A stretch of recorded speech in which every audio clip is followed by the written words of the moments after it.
அண்ணா அண்ணா இருக்கலண்ணே அண்ணா அண்ணே சாமான் வாங்க வந்திருக்கண்ணே அண்ணா எங்கண்ணா நீ சாப்பிட்டம்பா. என்னண்ணே இப்படி கடையை போட்டு நீங்க வாட்டுக்கு போயிட்டியே இந்த மாதிரி எல்லாம் இருப்பாங்களா? யாராவது வந்து ஏதாவது எடுத்துட்டு போயிட்டா என்ன பண்ணுவீங்க? அதெல்லாம் மேலே இருக்கிறவன் பார்த்துக்குறோம்ப்பா. யானே சும்மா அவர்கிட்ட சேர்த்து நீ பாதி பேர் கலாண்டு தின்ட்டு தர்றாங்க, அவங்களே கண்டுக்க மாட்டேங்கிறார். நம்மளால எங்கன்னு பாப்பாரு. நான் அவரை சொல்லலப்பா, இந்த இவரை சொன்னப்பா.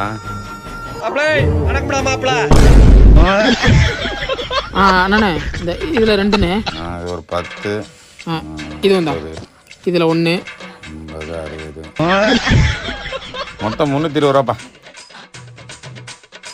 சென்ட் ஆயிடுச்சுண்ணா. சரிப்பா. ஏண்ணா இது வந்துட்டு ஆன் பண்ணாவே ரெக்கார்ட் ஆயிருமா? 2 நாளா ரிப்பேரு, மெக்கானிக் கூப்பிட்டா வரவே மாட்டேங்கிறேன்.